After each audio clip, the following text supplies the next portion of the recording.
Everyone who's been involved in elite sport for a long time knows that the fairy tale's unlikely.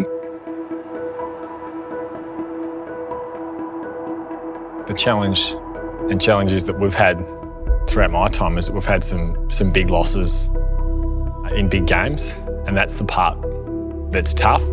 For Geelong, another crushing defeat in a preliminary final.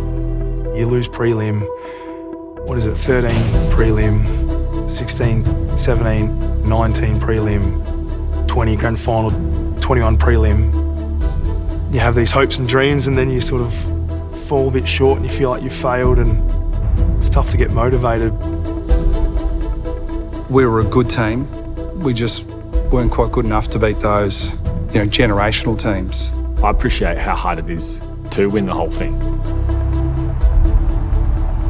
There's always a narrative around every team. Will they ever get it done? Has their chance slipped by? Will they get back there? We heard it, and to be honest, it was all true at the time. We were old. They're probably going to have to completely gut the list and start again with a significant rebuild that's probably going to take 5, 6, 7 or maybe even more years. People were quick to, if we did lose, send out an article, send out a tweet saying, is this the end for Geelong? Or say this is the end for Geelong. If they want to keep rolling in for another year and thinking that these senior players can win at the Premiership, they're kidding themselves. The part that was a bit confusing was you guys aren't very good and you're old and the era should be over. Some people look at it as, why don't you just drop back and go back to the start? But I'd rather be in a club that fights. There's no doubt that our approach was unorthodox and contrarian, but there's no point being contrarian if you're wrong. Pickett, the pickup, the snap, the joy. The aftermath of 21 was, I think it would be different for different people. It was an opportunity to sort of sit back and think about what needed to change. Yeah, I remember Chris asking, am I the right person for it? He basically asked us, was he the right man? And we went straight back at him and told him that he is. What it shows me, a conversation like that, is that he's human, like the rest of us, has human emotions. And I think when your senior coach is willing to be that honest and, I guess, vulnerable in a sense, that he genuinely does care about the place. I don't think anyone wants to outstay their welcome, and it's hard to walk away, especially when you're pretty good. But it wouldn't have taken much for them to nudge me out. It was important to make sure that Chris had what he needed and had full support of key people, and I think he felt that strongly. Going into the 22 season, we thought that we had a bit more capacity with some of the individual strengths of our players. It's still crucial to be aware of where your weaknesses lie, but we decided just to park that for a little while. Let's see if we can maximise these strengths, and if we've still got these weaknesses, we'll sort of tweak them after the fact. We were known for maybe being a slow ball movement team. We kind of simplified it and looked at our forward line, looked at Jez and Hawke and Gary Rowan, and we had Tyson come in, and we were like, we got a very good forward line. To put it simply, the game plan was how can we get it in there as fast as we can. Close kicks, cracking finish. Rare shot for goal from Colin Jasny, bangs it home. Fans are coming back. They were smiling and enjoying footy again. The footy had been amazing. Remarkable stuff! Unbelievable! I felt like as a team we were starting to click when we were able to beat Richmond at the G in a close one. I think we might have been 6 or 7 goals up, and they came back and ended up 2 or 3 goals up. And when they had that momentum and got in front, we thought that was a real test for, not just our resolve and our ability under that sort of heat, but to execute some of the tweaks we've made. Is there a twist left? Atkins mongrels it to half forward. Chaos ball. Stengel bangs it long. Henry's forward. Flies. For the ball to get kicked out by Tom Atkins, to be curled around by Tyson Stengel and then to be marked by Jack Henry. A bit of a changing of the guard. Out of this world, this game. The second qualifying final between the Cats and the Pies. They've had their hearts broken on this day so many times, the Cats fans. Obviously the first final series back on the G, so it was packed. And the pressure was on. You know, I can't remember a game that was under that much pressure. That was every bit of finals footy. Lipinski to Goey. There we are. You know, we hadn't won on talent for long portions of the year, whereas that game, you know, we relied on Jeremy and Gary Rowan to probably play games out of their skin and to keep us in it. You know, Gary Rowan played one of the great finals, and you know, I was sitting under that ball that he sawed over 4 or 5 of them and marked it. Oh, Rowan! How about that kick? The Cats are back in front. He was spectacular.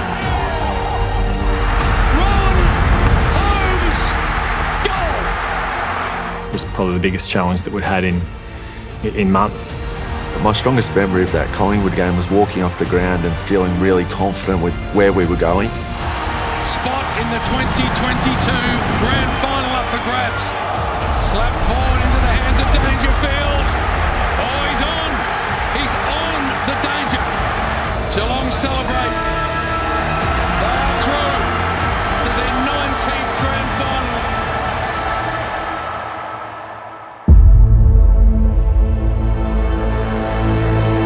The main message for grand final week for us was embrace it.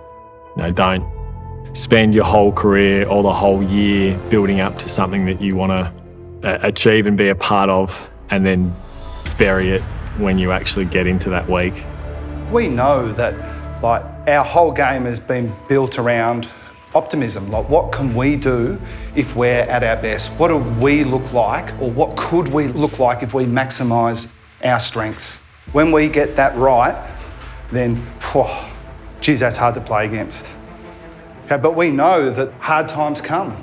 That's where we have the confidence. We sort of shake hands with that adversity. Okay, we knew this was coming, but we're going to work our way through it. That's an image for the ages right there, looking at little Levi Ablett in the arms of Joel Selwood. Even before the game, running out with Levi, you know, that probably wasn't something that you did 10 years ago. It was probably frowned upon a bit, you know, can you be in the game? But through the COVID period, we just learned that, you know, you could do things a little bit differently and be okay. Go well today, Scotty. So thank you. Hey, go. Love you, mate. Good luck today. Get it done. We'll do. See you, little fella. 100,000 at the MCG. To be a club that's involved, you know, for that first one coming out of COVID, was pretty special. You understand that the heartbeat of our game is the people that go to it. Scotty, he was just like, let's just go and get it. Step towards it. Don't hide away. Like, it's a big field out there and there's lots of eyes on you, but just attack it. We didn't fear losing going into it. At very worst, the worst thing that could happen is that you'd lose a game. We've been there, we've done that, you know, plenty of times before, and the world didn't capitulate. And that's Chris, to be honest. That's Chris talking about it is not the end of the world if we lose this game, but what if we grasp it? To be honest, losing never went through my mind. I didn't even contemplate the thought of it. I knew we were going to win. Dad's Army versus the Youngbloods. It's the Cats up against the Swans for the first time ever, head-to-head in a Premiership decider. The concern a little bit at the start of the game was it felt like we were dominating. Things were looking the way we wanted them to look, but we weren't scoring. If you continue to have inside 50s after inside 50s, eventually something's going to happen. Cats with the only score. Hawkins throws it out of the ruck, swings the kick goal and gets Geelong going. When Hawkins kicked those 2 goals out of the ruck, I think that was a real settler for all of us. Ground level, Haywood. Sydney get there first. Playing in Sydney, you're like, you just don't want to give them any sort of chance. I tried to tap the ball back to Jed Hughes and turn around, and they kick a goal on us just before half-time, and we were a little bit edgy even going into half-time, thinking that we'd given them one to give them a sniff. Geelong didn't need half-time, but they won't be upset that it came because the Swans' momentum just started to build. It wasn't an unassailable kind of lead. If things went perfectly for them and we didn't come out and play the right way. All right, so the challenge now is to begin again. All right, in the moment, boys, let's go. There was a passage of play that started that quarter, and it was Mark Blitzarves jumping on a Callum Mills. Paddy McCartan tried to handball it back inside, and Mark was all over Callum and just squeezed him really tight. And that's, for me, was sort of a, if Sydney's going to win today, they're going to have to play really, really well. Unlucky bounce, Tom McCartan attacks it. Run down from behind mid-court. Got in! Free kick, 20 out directly in front the way of Mitchy Duncan. Whenever Mitch Duncan tackles, you know that he's sort of in line for a good day. So when Mitch laid that tackle, kicks that goal, it's like, going to be tough to beat. Kicking the first two, especially of the third quarter, was a real settler again for all of us, and then it was sort of pinch yourself after that. From then on, it was like, all right, it is all out assault here. It is all out attack. Dangerfield won it, gave it to Stengel. Stengel snaps, he goes. What a story he is. He's got 3.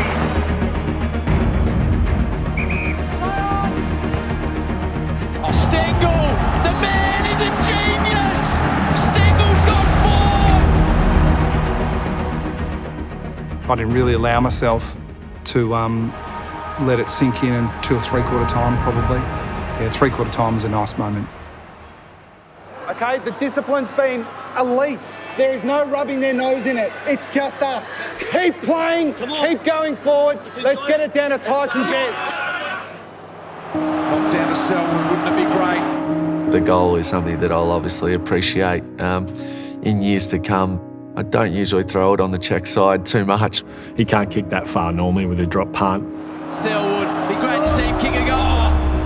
He's one of the best players of all time, but that's kind of not his strength. The skipper, the hero, the superstar. That might be the best goal he's ever kicked.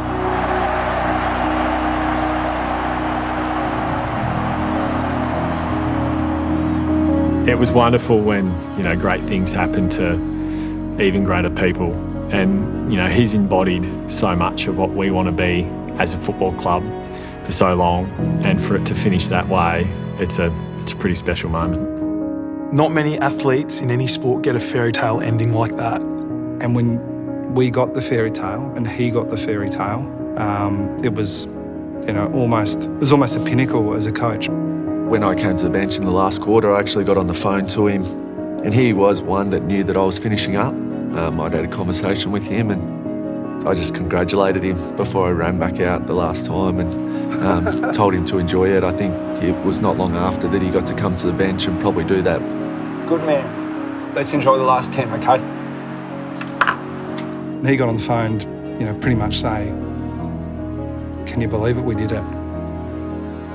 That was good, mate. Only 12 years in the making for us, mate. So proud of you. So proud of you. How good. How good. He was an exceptional coach, and I'm just glad that we got to where we did to, pay him back for those hard times that he probably went through. Myself, Sam de Koning and Joel were on the bench. I sort of put my arm around him and said, I love you, mate. Like, he hadn't officially told me yet, but you could just tell he's pretty emotional. He was going to finish up. And Geelong have won their 10th Premiership. They are the oldest team in history. Joel Selwood's a Premiership captain. Yeah, I knew it was my last game. I got lost in the moment a little bit. It was obviously really emotional seeing Hawk. We had played over 300 games together. We're best of mates. Yeah, he'll hold a special place in my heart.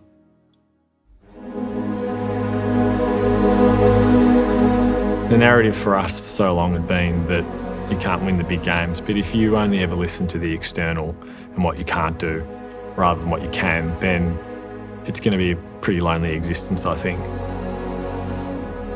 The thing I'm proud of is that our whole club has just refused to roll over.